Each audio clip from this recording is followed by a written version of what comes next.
Está gravando já, né? Depois edita o que for. Muito bem. Então, nós vamos começar aqui o nosso evento.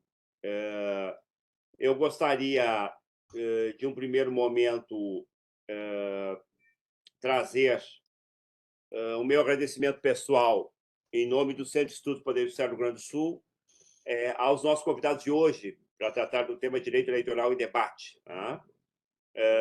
Estão presentes aqui os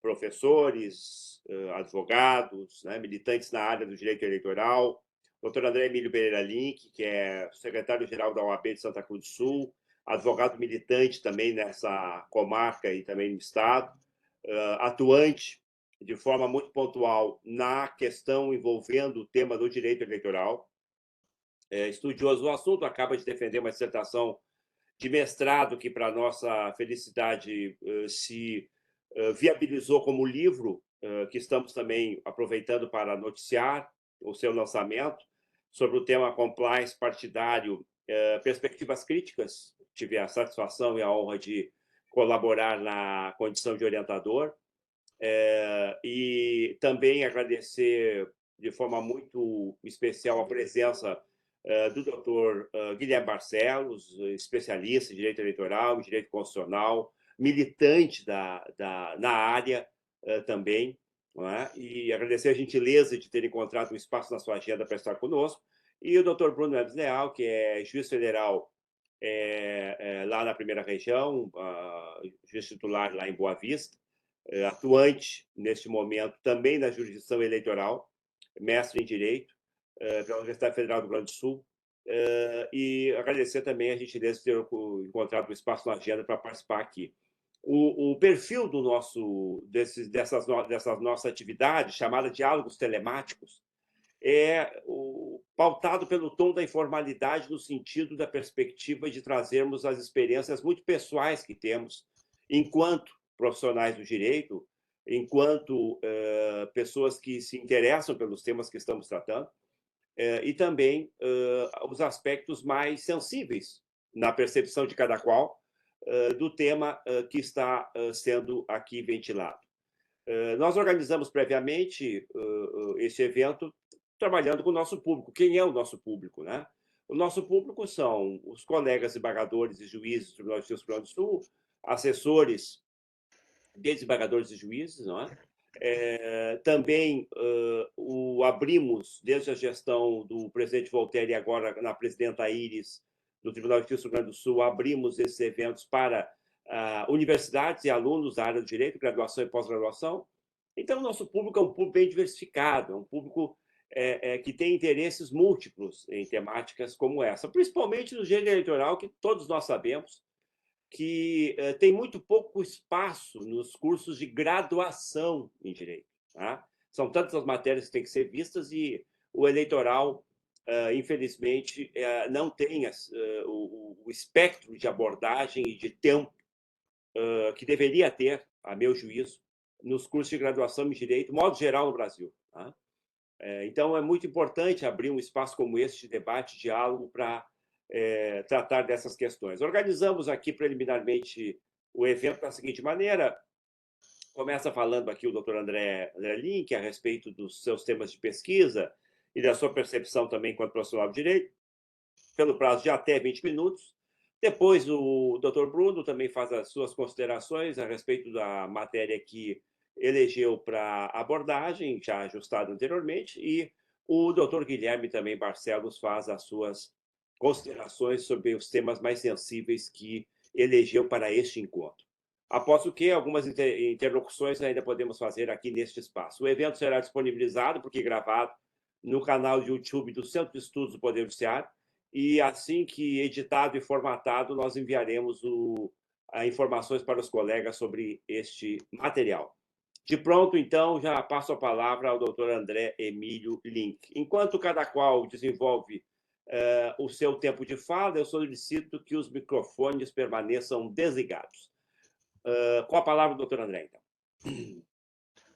Bom, boa noite. Primeiramente, boa noite a todos e a todas, né, os nossos espectadores, né, e também os nossos convidados aqui, o nosso desembargador, professor Rogério Gesta Leal, meu orientador, meu parceiro nesta empreitada, a publicação do livro a respeito do compliance partidário, né, e as perspectivas críticas que circundam aí essa temática.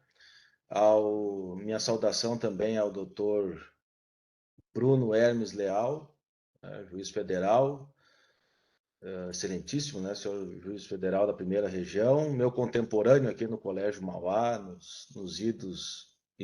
final da década de 90, início dos anos 2000. É um grande prazer para nós ver com o andar da vida, né, nós vemos os colegas, os contemporâneos, trazendo a sua contribuição efetiva para a sociedade brasileira, e isso nos enche de orgulho, e é uma grande honra, uma grande satisfação dialogar com um amigo. Da mesma forma, faço um agradecimento muito especial ao Dr. Guilherme Barcelos, um renomado, um grande advogado eleitoralista e constitucionalista, docente, que milita na área do direito eleitoral, seu escritório lá na cidade de Brasília, nossa capital federal. Um grande amigo, um grande irmão que eu tenho. Estou realmente me sentindo privilegiado de dialogar com os senhores nesse diálogos telemáticos do Centro de Pesquisas do Poder Judiciário por uma plateia tão distinta, tão especializada, tão conhecedora das nossas demandas, tanto do ponto de vista jurídico quanto do ponto de vista social, né, que entendem, compreendem e vivem, né, as dificuldades que a sociedade atravessa dentro dessa sociedade de riscos, né, que tão bem o professor Rogério trabalha na sua literatura, com demandas cada vez mais velozes e tendo que trazer para a sociedade respostas igualmente velozes e efetivas e ao mesmo tempo seguras, né? Então, realmente vivemos aqui dentro dessa verve, né, da sociedade de riscos, uma conjuntura que nos impõe, nos imprime muitas informações em um curto espaço de tempo, mas ao mesmo tempo sempre buscando excelência nas respostas. Essa é uma grande responsabilidade. Então, iniciamos os diálogos telemáticos de hoje, fazendo a apresentação da obra, né, que foi resultado da nossa dissertação de mestrado, né, no âmbito do constitucionalismo contemporâneo. Está aqui o livro, né, que é o Compliance Partidário, Perspectivas Críticas, da editora Tiran Loblan. E esse trabalho, ele nasceu a partir de uma necessidade, né, de abordarmos, dentre outras medidas anticorruptivas que não fiquem vinculadas somente à legislação penal, há uma série, uma complementação que nós entendemos que seja relevante de trazer para dentro dos partidos políticos, a exemplo do que já acontece nas pessoas jurídicas de direito público e privado, as práticas de governança e ética, né, do compliance, como uma forma de moralizar, de certa forma, a grande administração, os grandes espaços de decisão das grandes corporações, e, ao mesmo tempo, no caso pontual dos partidos políticos, trazer uma espécie de reatar, né? Seria um reatamento da credibilidade dos partidos políticos perante a visão do cidadão, perante a visão do eleitor. Não somente do eleitor, mas de toda a sociedade como um todo. Porque nós vemos nas pesquisas, as pesquisas de opinião, elas colocam facilmente, elas impõem aos partidos políticos uma perspectiva de credibilidade muito baixa. Por inúmeras razões, mas as principais delas é a finalidade hoje do partido político, né, de acordo com as últimas reformas,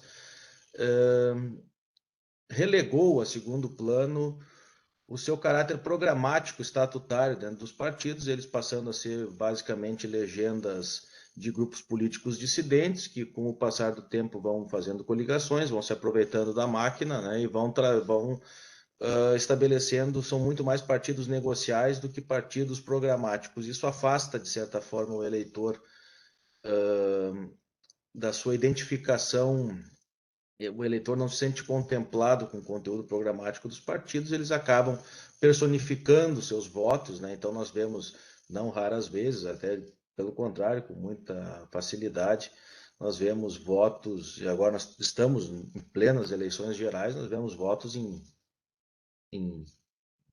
uma série de partidos, porque a identificação, esse sentimento de pertencimento ao conteúdo programático no partido político, ele realmente está muito mitigado, em razão de diversos fenômenos, né? E um deles, né?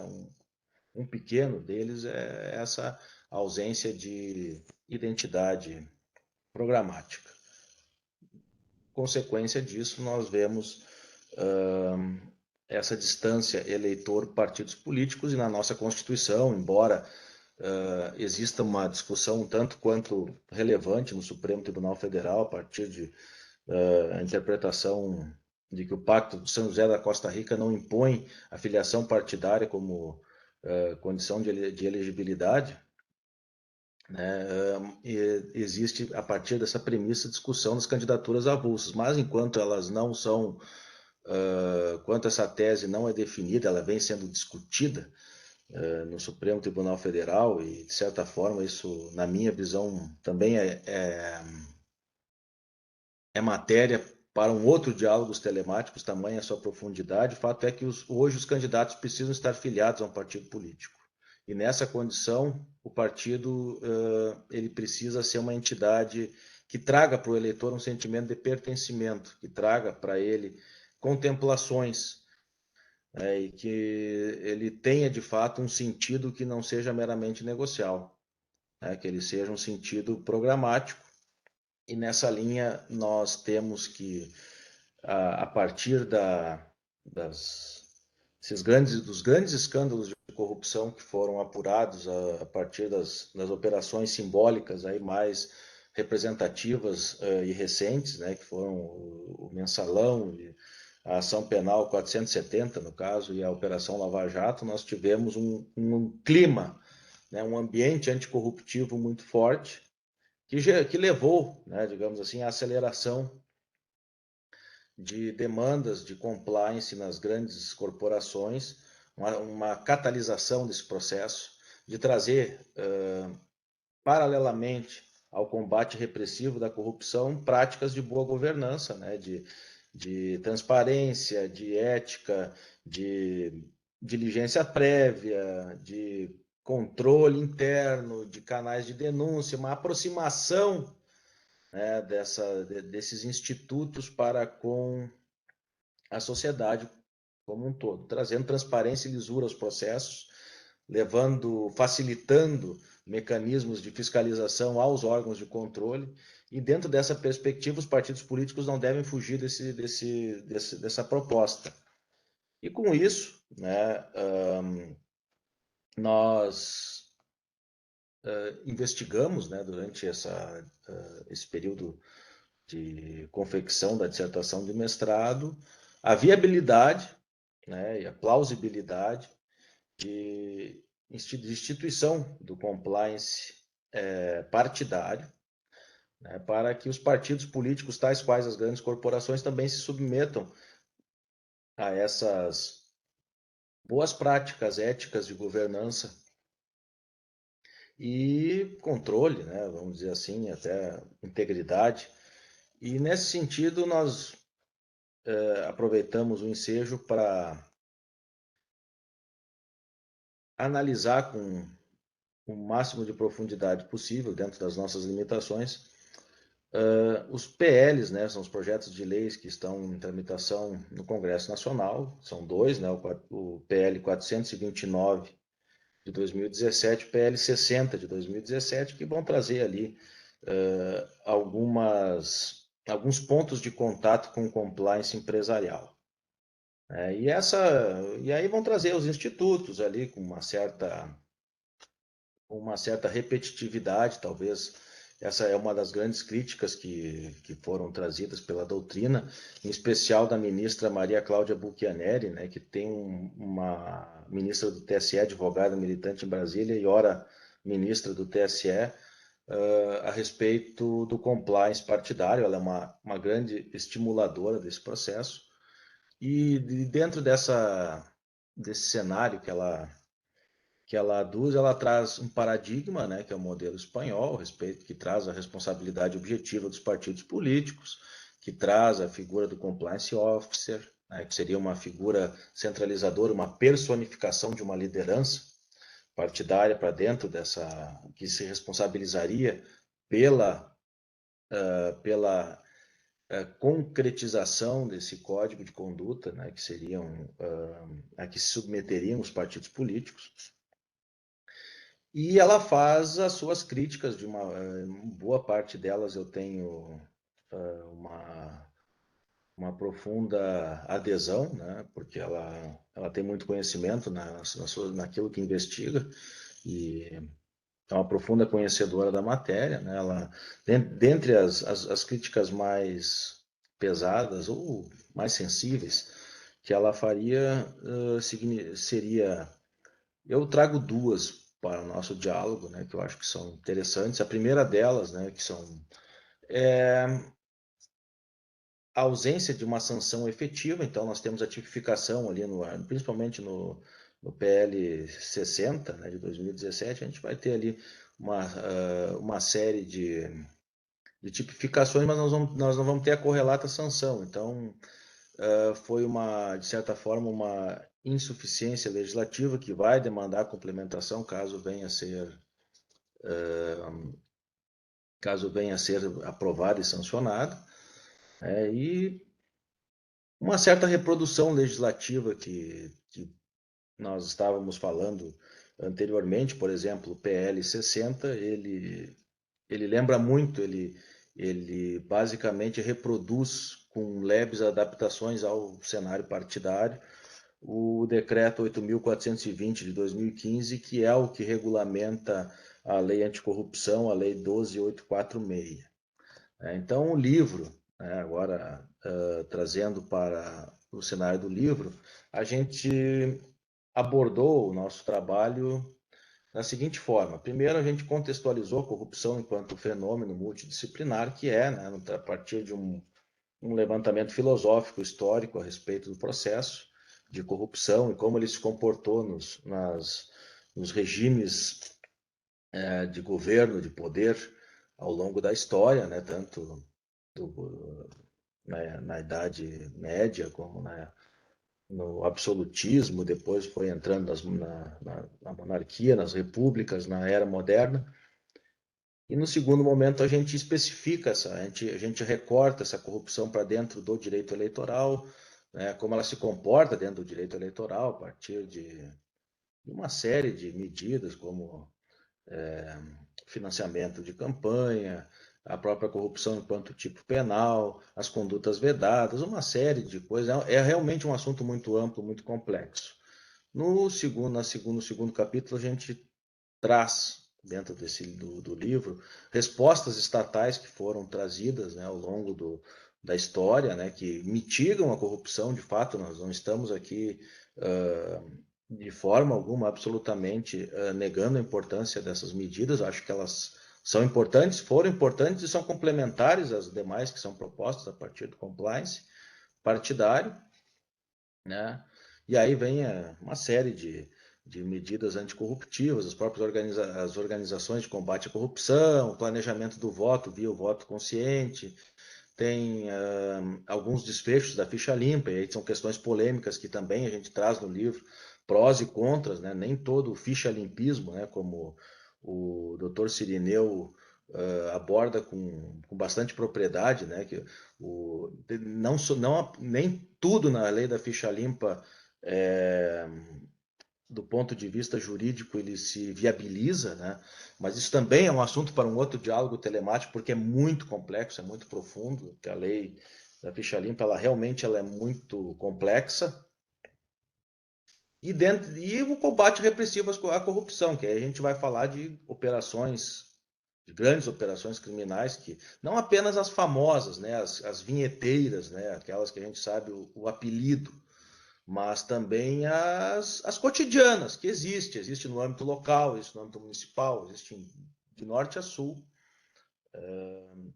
E essas respostas são importantes, mas elas podem ser aperfeiçoadas através dessas medidas de boa prática de governança e compliance, né? via compliance, via programa de integridade e conformidade. E nessa senda, né, a gente fez esse recorte desses projetos de leis e a gente termina, né, a obra, claro, não vamos entregar o final, não vamos dar spoilers, né, como estamos aí é a palavra da ordem do dia, né, dar o spoiler.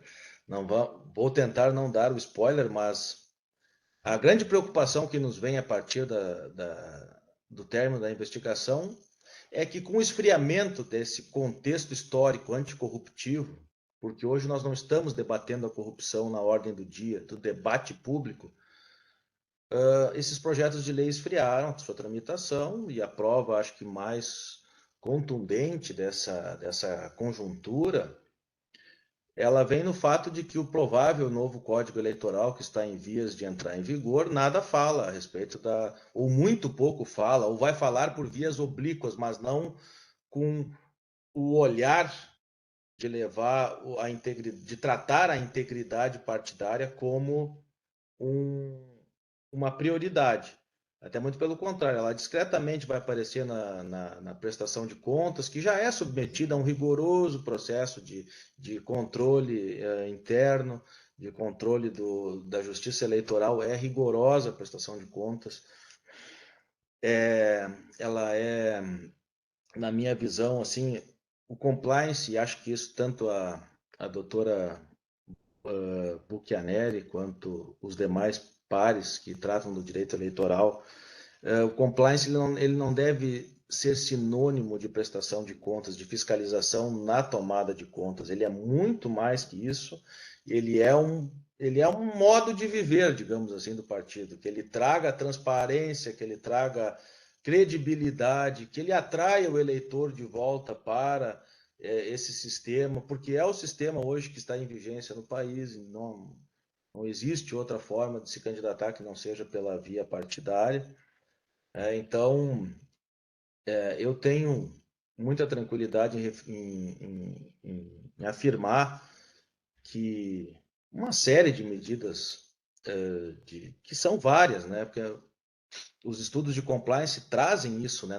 O compliance ele não é uma fórmula pronta, ele não é um conceito objetivo, ele é um conceito aberto, que cabe aperfeiçoamentos, que cabe sempre melhorar, cabe trazer novos institutos, cabe aperfeiçoar os institutos que já existem, diligência prévia, código de ética, controle interno, canais de denúncia, uma série de medidas, os pormenores deles. A gente pode ficar aqui horas debatendo os pormenores dos institutos de compliance que operam com seriedade. Em vindo a operar com seriedade, eu não tenho dúvidas que trazem grandes acréscimos legislativos e morais, né, e retorna esse sentimento de pertencimento para dentro dos partidos. É evidente que tem estruturas oligárquicas entranhadas, difíceis de mexer, mas primeiros passos precisam ser dados, né? A gente não... E nessa cena eu acredito que o compliance partidário, enfim, ele pode trazer para dentro desse contexto a sua contribuição, né, nesse processo muito penoso, né, de mitigação dos efeitos da corrupção. Por fim, o livro aborda também uma situação que eu acho que também é interessante, que é o compliance eleitoral. O compliance eleitoral, na verdade, seria medidas de governança das candidaturas. Só para finalizar, eu tenho mais algum... Pretendo encaminhar minha fala, dizendo que o compliance eleitoral ele pode coabitar com o compliance partidário independentemente de regulamentações normativas da lei. Isso pode ser até mesmo por resoluções de partidos do âmbito nacional, até porque eu vejo que no município é impossível estabelecer compliance, né? Até porque as estruturas municipais as estruturas locais elas são muito precárias, né? A gente vê partidos que mal existem diretórios dentro de cidades até, de certa forma, médias e grandes. Então, seria no âmbito estadual e no âmbito nacional, com certeza, estabelecer esses estatutos, esses códigos de éticas e essa observância à legislação, né? E o compliance eleitoral, ele seria uma espécie de selo de qualidade do candidato, né? Ele traria uma certa, durante a eleição, né? Ele coabitaria, digamos assim, dentro do período eleitoral, e ele funcionaria como uma espécie de bússola do eleitor, como um selo de qualidade para que ele comprovasse a sua, como é que eu vou dizer, o atendimento, a contemplação a esses, ao mínimo, digamos assim, até uma espécie de mínimo existencial aí de observância desses institutos. Então, senhores, essa seria a nossa participação nos diálogos telemáticos do Centro de Estudos do Tribunal de Justiça. Estou muito honrado com o convite, estou muito contente em dividir essa mesa virtual com pessoas, com grandes operadores do direito, pessoas que eu admiro, pessoas que eu convivo ou já convivi e que tenho muito apreço. Muito obrigado pela atenção dos senhores, um grande abraço a todos e a todas, né, que estão nos assistindo, e que tenhamos aí excelentes diálogos aí ao longo do tempo. Muito obrigado. Obrigado, André, pela didática exposição sobre um tema que é desafiador no país, não é? E não só no Brasil, é um tema que hoje está na agenda do debate eleitoral de vários países. Uns já instalaram, outros em processo de instalação dessa ferramenta de integridade, não é? Da eleição, do processo eleitoral e da funcionalidade das instituições que instituem, né, o sistema eleitoral brasileiro. Eu passo de pronto a palavra ao doutor Bruno para a sua exposição, mais uma vez agradecendo a gentileza da participação.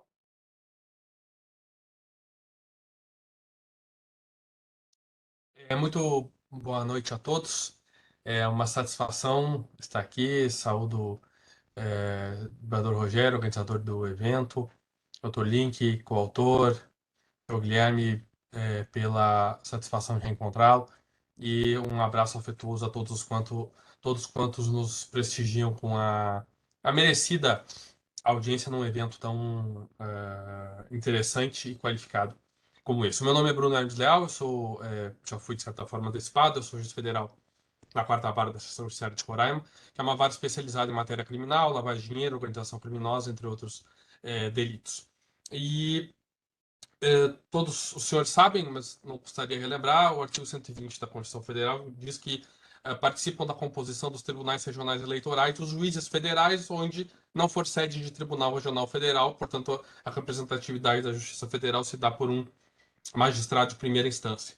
E assim eu tive a honra de ir em 2020 e 2021 para o meu primeiro biênio, atuei como juiz eleitoral titular de uma cadeira aqui no TRE de Roraima. E em 2022 e 2023 é o segundo biênio, e nas eleições gerais eu estou atuando como juiz da propaganda ao longo desse ano e até o dia 19 de dezembro. E é uma alegria muito grande, eu reitero, participar desse espaço aqui de interlocução no Centro de Estudos do Poder Judiciário do Rio Grande do Sul. Embora toda a minha vida funcional tenha se dado na Justiça Federal, fui estagiário, fui analista judiciário, agora sou magistrado, eu sou gaúcho e com o Tribunal de Justiça do Rio Grande do Sul eu nutro ainda hoje laços de afeto e de familiaridade, não apenas por conta do exemplo do meu pai, que é um dos membros mais antigos daquela corte, mas também porque durante a minha formação na graduação, eu me formei na Faculdade de Direito Federal do Rio Grande do Sul, eu frequentava a biblioteca da corte, assistia a sessões de julgamento dos casos mais polêmicos, naqueles tempos que hoje já são pré-históricos, em que as pessoas se deslocavam pessoalmente às sessões de julgamento para acompanhar casos de grande repercussão. Portanto, eu agradeço ao Tribunal de Justiça e também a editora Tira Loblanc pela belíssima oportunidade da noite de hoje. A alegria é redobrada, eu dizia, porque a obra que vem de ser lançada, ela arranca de uma problemática bastante antiga, um problema velho e sempre novo, que é desse tema da natureza anfíbia dos partidos políticos, né? São pessoas jurídicas de direito privado, mas que integram a espinha dorsal da democracia brasileira. Quer dizer, talvez por conta da amplitude dessas funções, que veio delimitada na lei dos partidos políticos, se constate que agora, em 7 de setembro de 2022, uma singela consulta no site do TSE revela a existência de 32 partidos registrados no TSE. Ou seja, 32 pessoas jurídicas de direito privado que recebem bilhões de reais dos cofres públicos brasileiros. Direta ou indiretamente, imunidade tributária, compensação fiscal por conta dessa propaganda dita gratuita, né? Fundo partidário, fundo especial de financiamento de campanha, então as fontes são várias.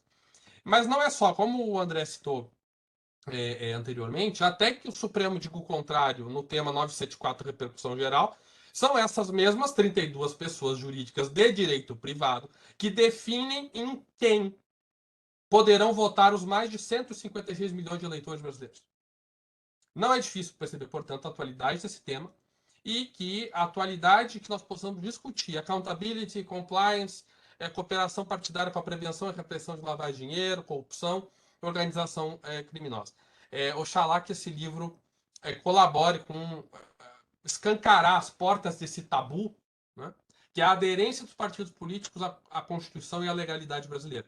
E que permita discutir, quem sabe, num futuro próximo, de forma honesta, de forma republicana, se o caso, a vinculação de legendas partidárias com crime organizado ou com tráfico de drogas na América Latina.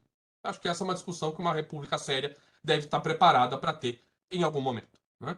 Então eu parabenizo, como disse os autores e a editora, por essa bela iniciativa. E fazendo um gancho com essas questões que eu acabei de levantar, o gancho com o tema da minha exposição, e que eu vou dividir basicamente em duas partes. A primeira delas eu vou tentar demarcar muito brevemente algumas balizas teóricas que conformam a minha percepção da minha atuação como juiz da propaganda, né? E, num segundo momento, eu pretendo abordar aqui um pouco de algumas inquietações surgidas nos últimos 3 anos de atuação no TRE, mas, sobretudo, agora em 2022, quando os ânimos partidários se exaltam um pouco, é natural que, ao longo da propaganda eleitoral, algumas reflexões surjam que estavam latentes no momento anterior. E um registro metodológico a respeito da exposição.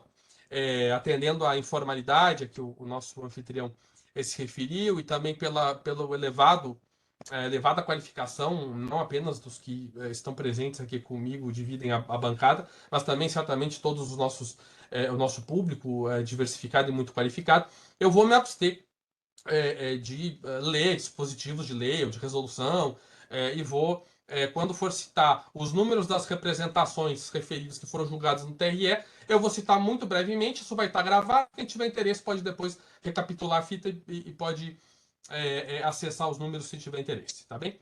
Então, na primeira parte, já ingressando propriamente na exposição, eu não sei se todos estarão de acordo com essa afirmação, mas existem algumas razões para crer que o direito eleitoral brasileiro não possui propriamente uma tradição doutrinal.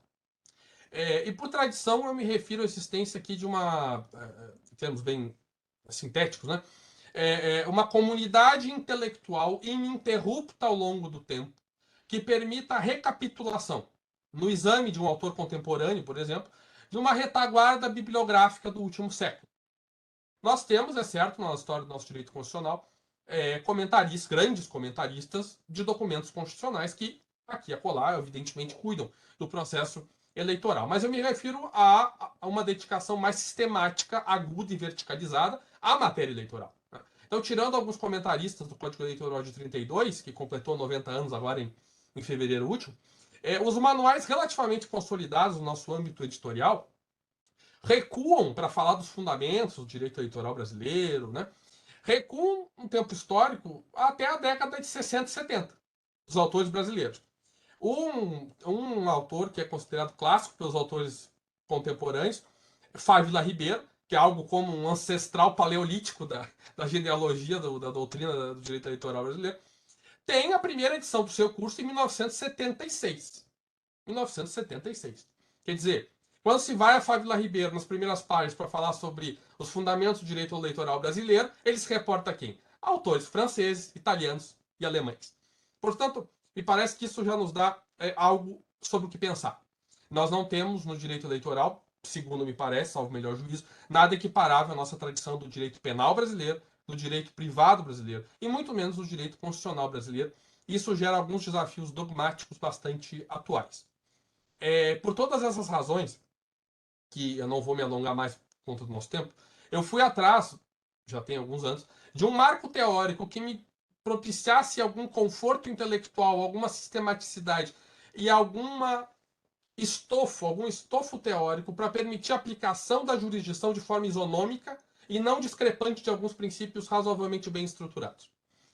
Nós poderíamos pensar em muitos outros, mas o nome Luigi Ferraioli talvez diga a vários dos senhores muito. É um autor italiano, conhecido muito dos penalistas por conta de uma obra da década de 80, em que se fala, se de alguma forma ganhou áreas de notoriedade, essa questão do garantismo. Mas nos últimos 15 anos, para quem acompanha a obra do professor emérito da Universidade de Studi Roma III, sabe que ele tem se dedicado à teoria do direito e à teoria da democracia. Em 2021, tem um livro, La Costruzione della Democrazia, que ainda não tem tradução portuguesa, ao que me consta, em que ele debate, inclusive, os impactos da pandemia sobre a democracia. E esse grande erudito, autor, tem algumas contribuições teóricas que me parecem me pareceram válidas aos propósitos jurisdicionais sobre os quais eu acabo de dispor. Portanto, nessa obra que eu me referi, e eu estou evocando exatamente porque vou recapitular esses fundamentos, ou esse enquadramento teórico na segunda parte da exposição, ele propõe uma teoria normativa da democracia, que basicamente arranca de uma percepção constitucional, é uma teoria normativa da democracia constitucional, e que tem, no mínimo, 3 dimensões: uma dimensão formal, uma dimensão substancial e uma dimensão cosmopolita. Para os nossos fins, vamos ocupar apenas a dimensão formal. A primeira delas, que se subdivide em uma democracia política, aquela da qual nós estamos acostumados a ouvir falar, uma tradicional tutela estatal da representatividade popular, dos meios legítimos de acesso ao poder, mas também, isso é um tema caro para fins de eleições, de propaganda eleitoral, de uma democracia econômica.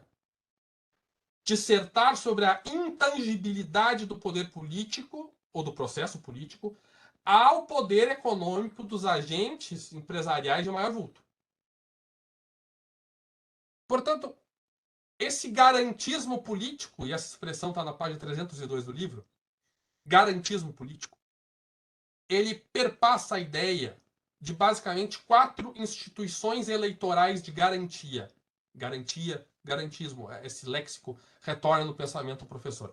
A primeira delas, diz Ferraioli, é um governo parlamentarista, que permitiria uma maior maleabilidade em termos de chefia de governo, que todos nós sabemos que o presidencialismo não tem. Um sistema eleitoral proporcional, possibilitando uma maior representatividade, segundo o professor, em termos de pluralidade de visões de mundo. Uma democracia, em terceiro lugar, partidária, doutor André, e intrapartidária. Intrapartidária. Portanto, isso tem a ver com o tema do livro. Né? Em quarto lugar, não menos importante, um órgão independente de fiscalização do transcurso do processo, ou da aferição do processo eleitoral. E aí nós pensamos em justiça eleitoral. O professor cita o exemplo, que é de todos conhecidos, eleitoralistas no Brasil, o exemplo do México, que em alguma medida serve de superfície de contraste ou de aproximação ao direito brasileiro. Me causa alguma curiosidade porque o professor Ferraioli, na obra atualizada, não cita a justiça eleitoral brasileira. Ele que cita o Brasil em outros momentos do livro. Mas, enfim, justiça eleitoral. E digo isso como uma forma de reforçar minha percepção de que a justiça eleitoral não é, de acordo com esse marco teórico, mais um ramo especializado do Poder Judiciário para prestar jurisdição aqui e acolá, ou num determinado ramo específico do conhecimento jurídico. A justiça eleitoral, nessa chave de leitura, representa uma garantia das garantias. Portanto, a garantia de livre acesso à informação verdadeira e de qualidade a todos os eleitores. Estamos em tempos de fake news, pós-verdade, todos esses termos da moda que pecam pela sua ambiguidade. Mas garantia de livre acesso à informação verdadeira e de qualidade. Garantia da incolumidade da honra daqueles candidatos que em propaganda eleitoral se sintam vulnerados. Garantia do devido processo legal àqueles que figurem como réus perante a Justiça Eleitoral. E essa é das mais importantes, porque nós sabemos que o contencioso eleitoral muitas vezes envolve as sanções de inelegibilidade e de subtração de direitos políticos. Portanto, a jurisdição eleitoral é uma instituição de garantia de todos esses interesses. E essa é um pouco da chave de leitura que inspira e desafia a minha atuação jurisdicional e que eu me coloquei como algo de não ser perdido de vista. Né? Esse perpétuo chamado. A justiça eleitoral é uma garantia desses interesses que envolvem todo o processo político na dimensão de uma democracia política. Partindo agora já para a segunda parte da minha exposição, para me dedicar à análise de alguns casos. Eu falei, e faço o gancho novamente, falei dessa percepção de que nós não temos exatamente uma tradição doutrinal no direito eleitoral brasileiro. E esse subdesenvolvimento teórico, que é abordado rarissimamente na doutrina brasileira, esse subdesenvolvimento teórico deixa marcas evidentes em muitos lugares. Eu tenho certeza que nós estamos aqui em presença de muitos advogados militantes na área eleitoral, seguramente vão concordar comigo, que o contencioso eleitoral contra-majoritário, quer dizer, aquelas ações desconstitutivas de registro, diploma ou mandato, né, tem os exemplos mais dramáticos desse subdesenvolvimento teórico. Então, me valendo de uma expressão no famoso administrativista, o Garcia de Enterria, para falar sobre direito administrativo sancionador, eu não tenho dúvida, mesmo depois de tão pouco tempo atuando na justiça eleitoral, que o processo eleitoral sancionador é pré-becariano, é pré-iluminista.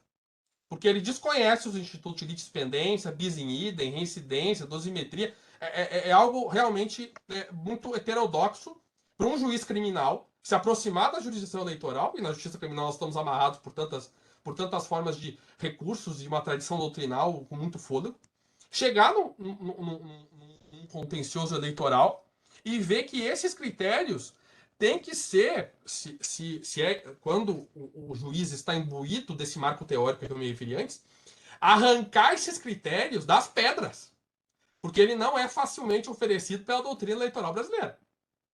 Pela jurisprudência, tampouco. Mas nós precisaríamos de um outro evento, doutor André, para falar sobre tudo isso. Eu vou me restringir aqui à propaganda, onde também esse subdesenvolvimento demonstra as suas chagas. Dois exemplos atualíssimos.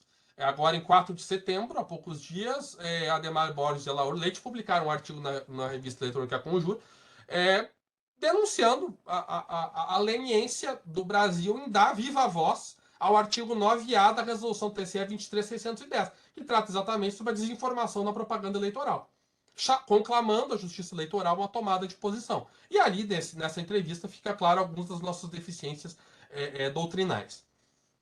Isso do direito eleitoral material, digamos assim. No direito eleitoral processual, dia 9 de setembro, poucos dias, o ministro Benedito Gonçalves, corregedor eleitoral do TSE, apreciando mais uma das AIGs que foram interpostas por conta dos eventos de 7 de setembro, na condição de corregedor competente para apreciar a AIG, dispôs sobre propaganda eleitoral do candidato à presidência, dizendo que não poderia ser utilizado, etc, etc. Quer dizer, dispor de propaganda, todos sabemos de regra, é competência dos ministros auxiliares da propaganda. Quer dizer, isso vira um problema porque nós não temos um estatuto jurídico dos juízes auxiliares. E a doutrina sobre isso devota uma olímpica indiferença. Mas isso me causa alguma perplexidade, e a resolução TCE 23608 cuida muito mal desse assunto, do âmbito de atuação dos juízes auxiliares, matéria de recursos, de impugnações. Em matéria criminal, por exemplo, para fazer essa superfície de contraste, a jurisprudência dos tribunais superiores é pródiga em delimitar critérios bem fixos, que às vezes implicam a anulação de anos de investigações ou de processos criminais. Quer dizer, e nós estamos lidando com liberdade das pessoas. No processo eleitoral, estamos lidando com um bem jurídico tão importante quanto. Me causa alguma espécie que isso não esteja sendo mais debatido, mais aprofundado. A competência do juiz natural, porque é ele que vai apreciar, doutor Guilherme, doutor André, os senhores sabem isso muito melhor que eu, as ditas representações especiais, né, que vão implicar em perda de mandato, de cassação de registro. Quer dizer, discutir essa competência, inclusive para controlar a legalidade do procedimento, me parece que é algo muito relevante que a doutrina simplesmente aborda com a devida seriedade. Então, dito tudo isso, eu relacionei 3 tópicos que me pareceram dignos de destaque, que foram submetidos recentemente ao TRE de Roraima e que versam sobre propaganda eleitoral. O primeiro tópico, vou tentar ser breve, concerne a propaganda eleitoral negativa. Os casos são muitos, chegam vários por dia durante esse período, não vou citar nenhum específico. Mas nós sabemos a multiplicidade de premissas que dizem que a interferência da justiça eleitoral no debate público e no conteúdo das campanhas deve ser o menor possível, em obséquio à liberdade de expressão e todos os seus consectários. Temos aí a Constituição Federal, a jurisprudência do Supremo, artigo 57D da Lei 9.504, artigo 38 da Resolução 23.610 e a própria jurisprudência do TSE. Contudo, é a mesma legislação eleitoral que outorga a nós juízes o dever de fiscalizar, mas em termos muito porosos. Quer dizer, tanto do artigo 243.9 do Código Eleitoral, quanto ao artigo 53, parágrafo 1º da Lei 9.504, nós sabemos que não é admissível propaganda que calunie, difame ou injurie quaisquer pessoas, ou que possa degradar ou ridicularizar candidatos ou candidatas. Isso está nas resoluções. Emprestar conteúdo a isso é um desafio cotidiano dos juízes auxiliares da propaganda. E o atrito com a liberdade de expressão é igualmente cotidiano. Pensando em alguns critérios que a Corte tem aqui extraído da jurisprudência do TSE e dos TREs, nós poderíamos pensar, em síntese muito apertada, em alguns critérios, por exemplo, de conteúdo. Palavras como canalha, safado, corrupto e aproximados não devem ser tolerados, mesmo quando queiram se escudar em fatos verídicos, porque eles não agregam em nada ao debate público e, portanto, nem deveriam constar de uma propaganda. O critério do agente, quem é que está promovendo essa propaganda eleitoral? É um jornalista profissional que chamou de pessoa de duvidosa conduta e apontando os processos judiciais pelos quais responde aquele candidato? Será que ele deve ser tratado da mesma forma que um adversário político que, sem indicar qualquer fato, chama o outro de criminoso? Terceiro critério, o destinatário. Será que o destinatário dessa suposta ofensa é um estreante na vida pública? Ou alguém que já exerceu vários mandatos e as críticas decorrem do período que ele exerceu esse cargo público no passado? Será que essas duas situações devem ser tratadas de forma igual? E, por fim, um meio. Ofensas foram proferidas num blog qualquer, ou no Facebook de uma prefeitura, usando o bem público, ou, pior, o que se torna muito comum com o aproximar das eleições, no horário eleitoral gratuito, custeado com recursos públicos. Será que essas situações devem ser tratadas da mesma forma? Então, esses critérios têm sido utilizados em casos os mais díspares para tanto apreciar o pedido de direito de resposta quanto o pedido de remoção de conteúdo. Segundo grupo de casos, digamos assim, propagandas eleitorais em coligações regionais e nacionais adversas. A representação paradigma aqui é a 0600-908-91 de 2022. Vamos figurar um exemplo para tentar tornar mais claro. Disputa pelo governo do Estado, 3 candidatos. O primeiro, coligação, partidos A e B. O segundo, coligação, partidos C e D. O terceiro, coligação dos partidos E e F. Âmbito nacional, um famoso candidato à presidência da República se lança à presidência pela coligação dos partidos A, C e E. Um de cada coligação regional. Qual destes candidatos do Estado pode usar a imagem do candidato à presidência da República? O primeiro que tivesse ideia? Todos? Ou nenhum?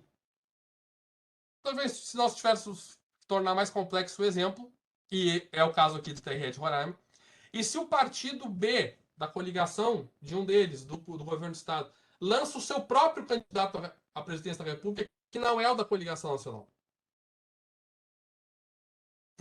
concorrendo, portanto, com aquele que disputa.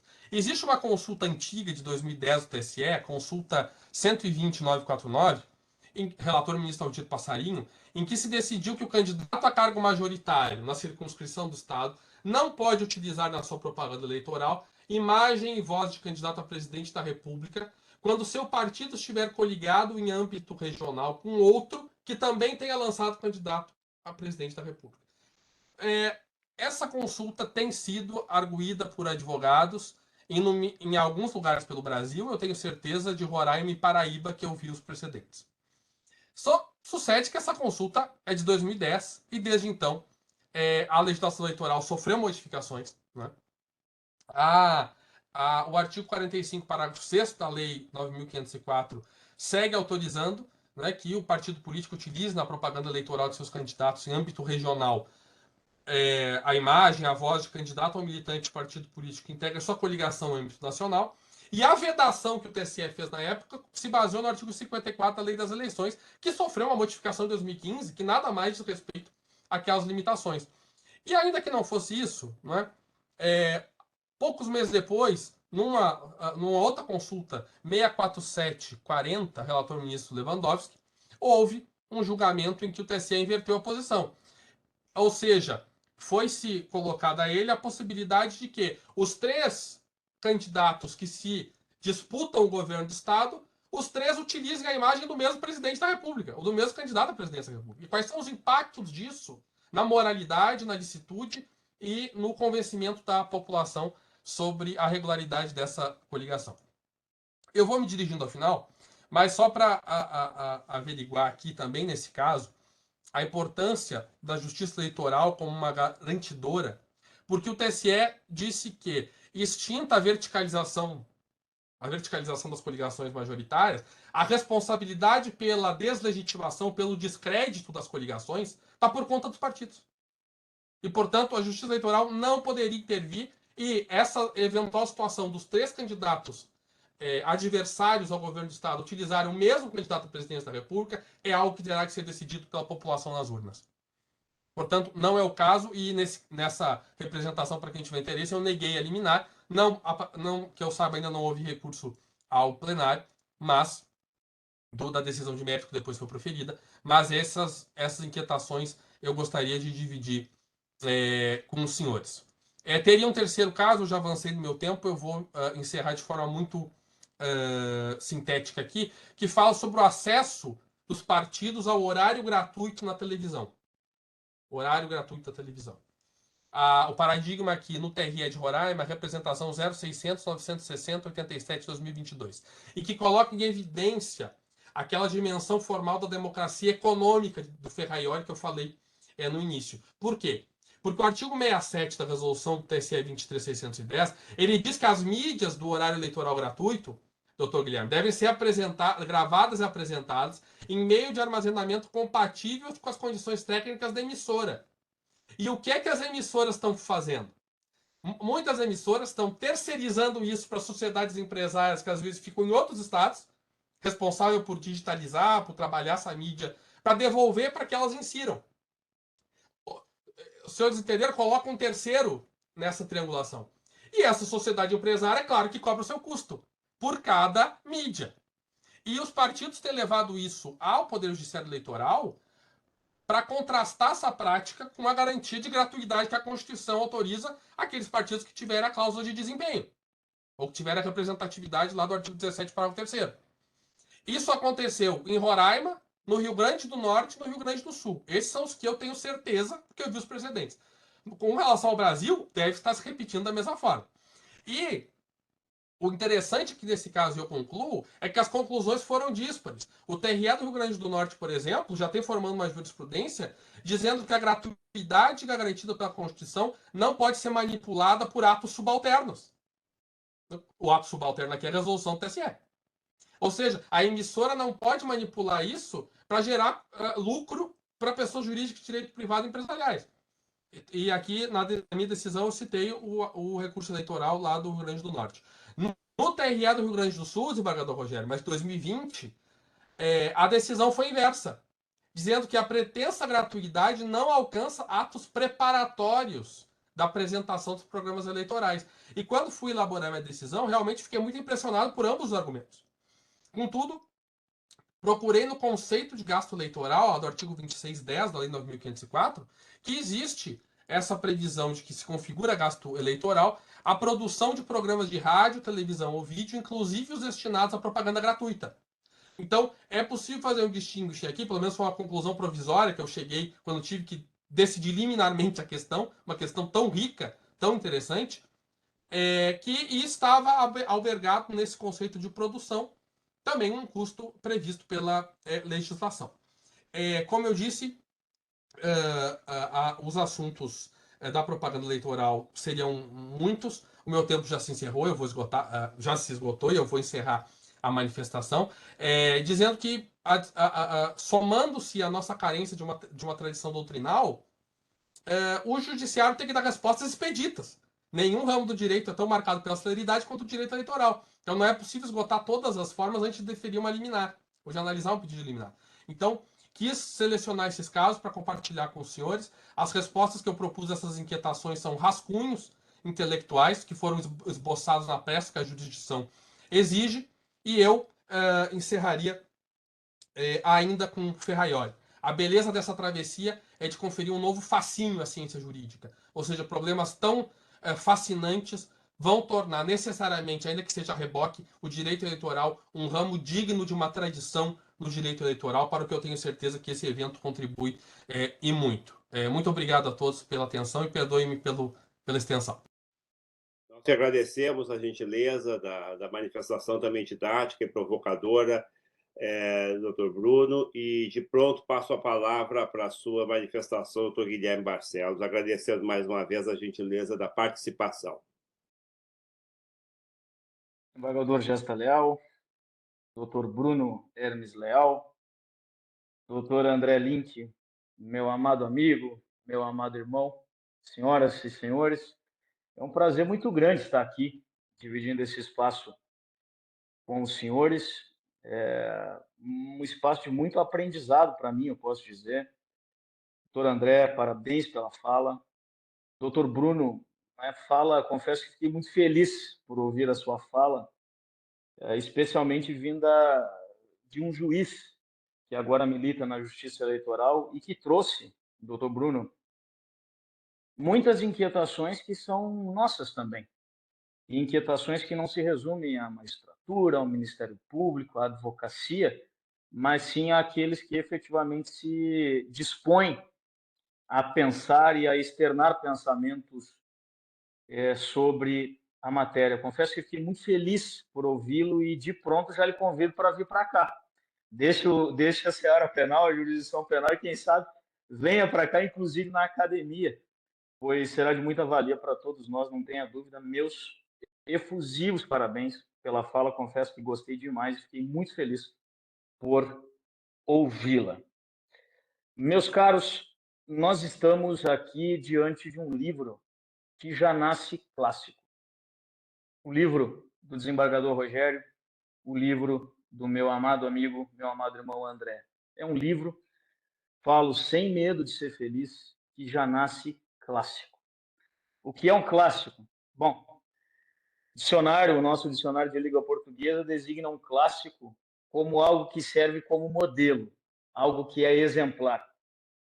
Ítalo Calvino, por exemplo, no mais de todos conhecido aqui, chegou a dedicar uma obra inteira no sentido de apresentar uma série de justificativas a indicar o que efetivamente seria um clássico, o que efetivamente seria uma obra clássica.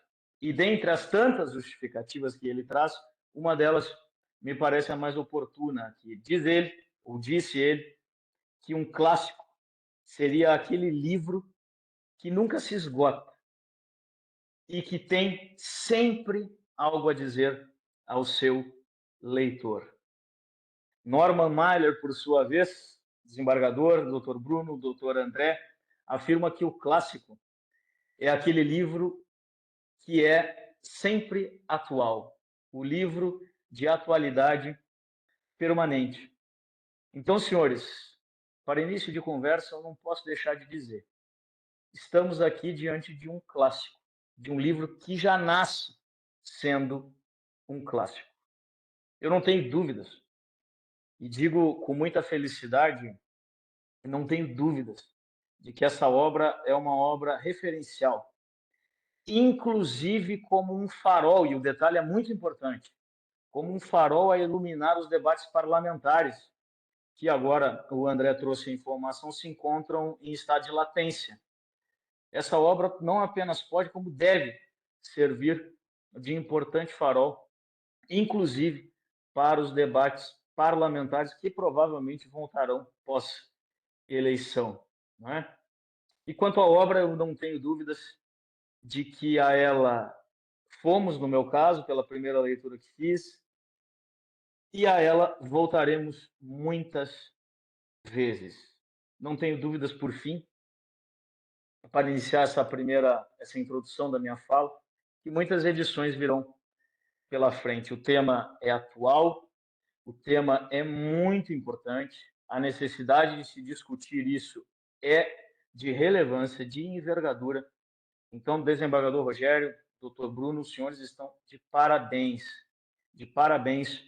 pela iniciativa, pelo arrojo e pelo conteúdo riquíssimo que entregaram à comunidade jurídica como um todo. É um belo livro, uma leitura muito agradável, e eu reitero, não tenho dúvidas de que temos aí uma obra clássica, um referencial e que irá ajudar muito na discussão destes temas. Dito isso, parto ao segundo ponto da minha fala.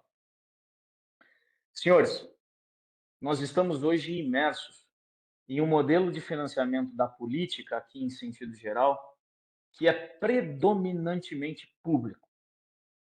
Dito de outro modo, a fonte dos recursos é majoritariamente pública.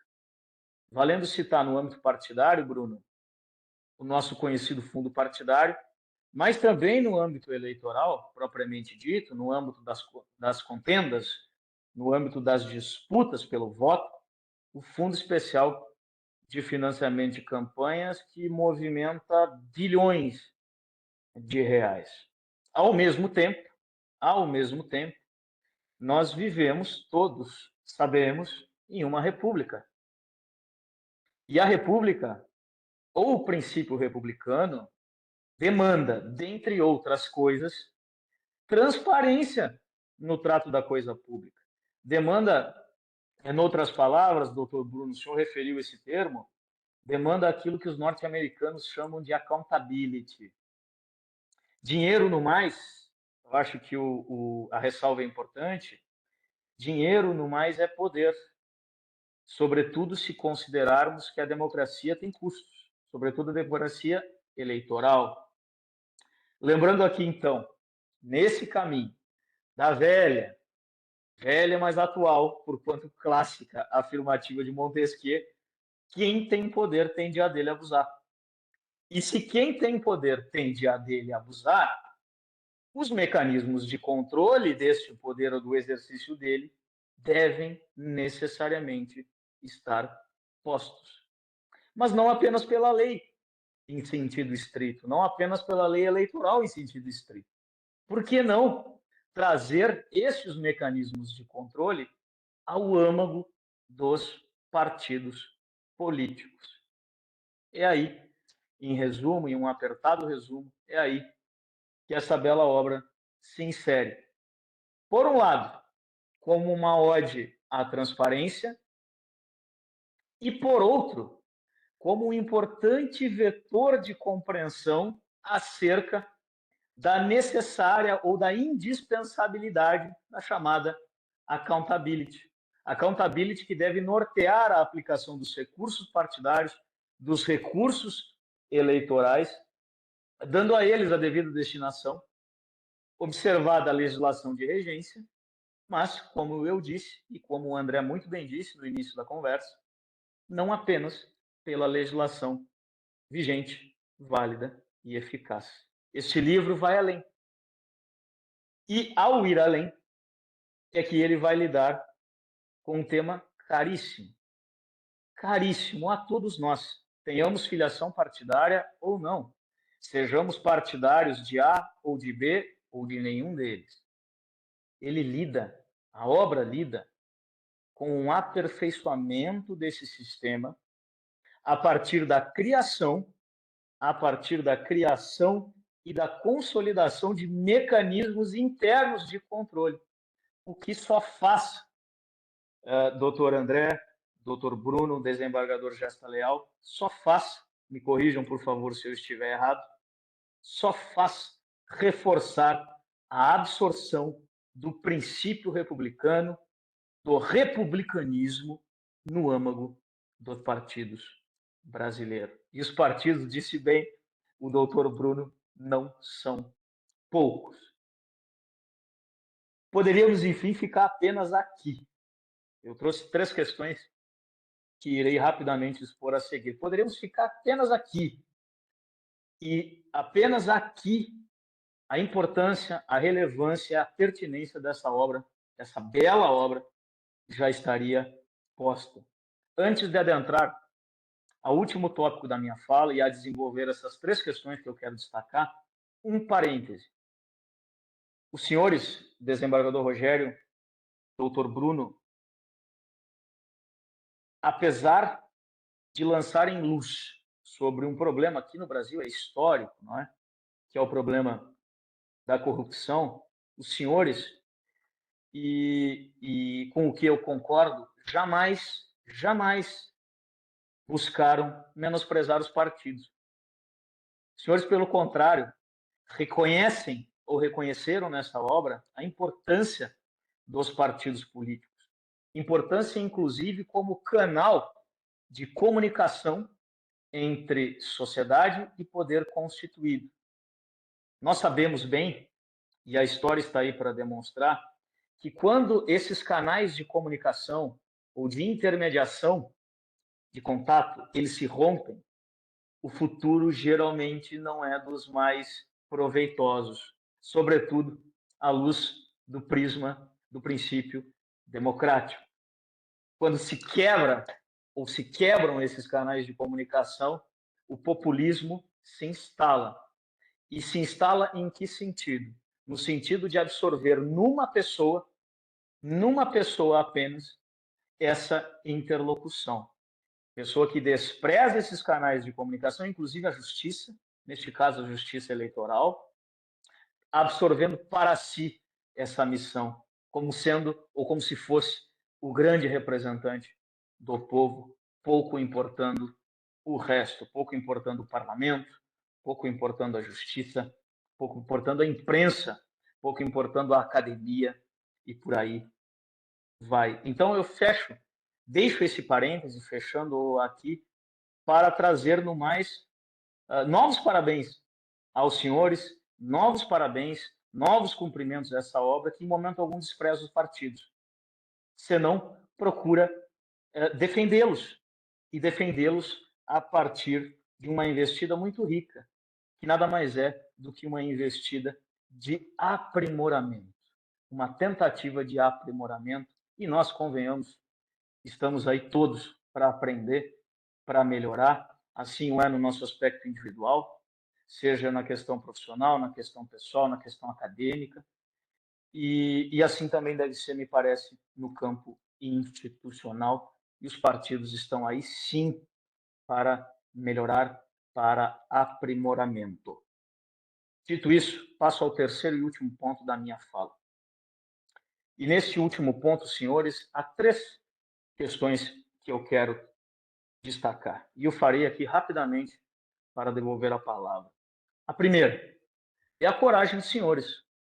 A coragem de enfrentar um tema penoso, como é o tema da corrupção, tema extremamente complexo, com o qual, todavia, todos nós temos que lidar. O primeiro capítulo da obra é muito feliz na abordagem desse tema, uma abordagem, aliás, que traz questões históricas, aspectos históricos, sociológicos, políticos mesmo, além de aspectos, evidentemente, jurídicos.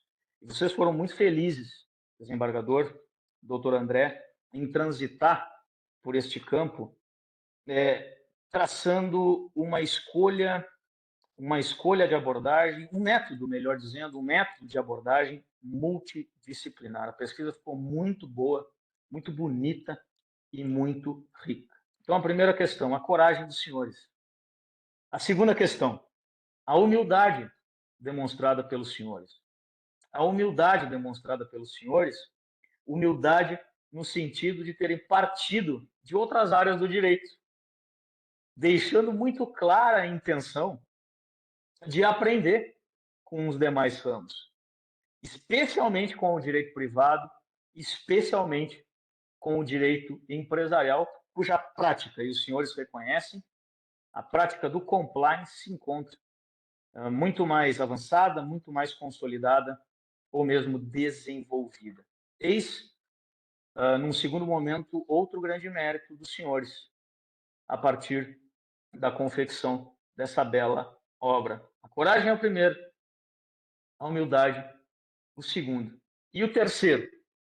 O terceiro, desembargador Gesta Leal, doutor Bruno, doutor André. O terceiro é a generosidade dos autores. Generosidade em que sentido? Generosidade no sentido de buscar ir além. Muito alinhados àquilo que o doutor Bruno trouxe de provocação. Muito alinhados a essa tentativa de construção de uma espécie de estatuto epistemológico do direito eleitoral. Brilhante, oportuno, necessário e muito rica a investida dos senhores. E este livro, aqui para encerrar, o livro que aponta questões históricas, questões legislativas inerentes à corrupção, que aponta, que faz um apanhado da legislação eleitoral, mas não apenas dela, transita pela legislação penal, lei anticorrupção, transita pelo direito administrativo, com a lei das estatais, transita pelos projetos de lei que estão em trâmite ou, de certa forma, parados no Congresso Nacional, o projeto de lei 60, o projeto de lei 429, ambos de 2017, o PL 286 também, se eu não me engano, 286 de 2018. A obra não se limita, não para aí. Ela vai, como eu disse, além. E ao ir além, acaba por nos apresentar um texto de cunho crítico muito claro e um texto de cunho prescritivo, não apenas descritivo, mas prescritivo, muito forte mesmo, a ponto de trazer sugestões, propostas, ideias que ali adiante não apenas podem, como concluí eu da leitura que fiz, devem ser absorvidas pela legislação que se encontra em gestação. Inclusive, André, desembargador Rogério, pelo projeto de novo Código Eleitoral que saiu da Câmara e agora se encontra no Senado. Portanto, coragem, humildade e generosidade. Eu resumiria aí a investida dos senhores que nos entregam, reitero o que disse no início, uma bela obra, entregam à comunidade jurídica como um todo uma belíssima obra e por isso estão de parabéns. Muito obrigado pelo convite. Um grande prazer falar aqui neste canal importantíssimo. Um grande prazer falar perante o Tribunal de Justiça do Rio Grande do Sul, meu estado natal. Falo hoje de Brasília, mas nasci aí no Rio Grande do Sul. E até a próxima. Obrigado também ao doutor Guilherme pelas suas generosas palavras e reflexões envolvendo esse tema tão candente. Nós costumamos aqui no centro, nessas atividades dos diálogos telemáticos, nós costumamos premiar os convidados com o protagonismo merecido. A fala é deles, assim, para trazer questões que, de uma certa forma, efetivamente dialogam entre si, estão em sinergia e mostrando, evidenciando fundamentalmente que há muitos déficits ainda no tratamento de temas tão candentes, né, que infelizmente só são lembrados, em especial no Brasil, sazonalmente em períodos efetivamente de sufrágio, né? O direito eleitoral mereceria efetivamente uma atenção e um cuidado diuturno, né? maior. Mas a gente sabe que muitas vezes isso vem por conta também de tradições e tradições, de descasos, né, que, de um lado, a eleição e o voto têm representado, e de outro, também uma responsabilidade da sociedade civil que não, em alguns momentos, não contribui, não faz a sua parte, né, para utilizar essa ferramenta tão importante. Mas, como o nosso público é voltado também para operadores do direito, esses aspectos que vocês trazem aqui são muito importantes, né? Nós vamos providenciar, até por conta dessa situação de gravarmos nas nuvens, agora já me informaram que também está passando pelo YouTube, mas por uma questão de cautela, nós vamos ver na sequência a maneira de fazer com que a integralidade desse evento, que está todo gravado, vá para o YouTube mesmo, né? Então, é que as pessoas possam assistir e fazer as suas considerações. A gente também recebe lá no centro, às vezes, uma série de opiniões por conta dos eventos, não é?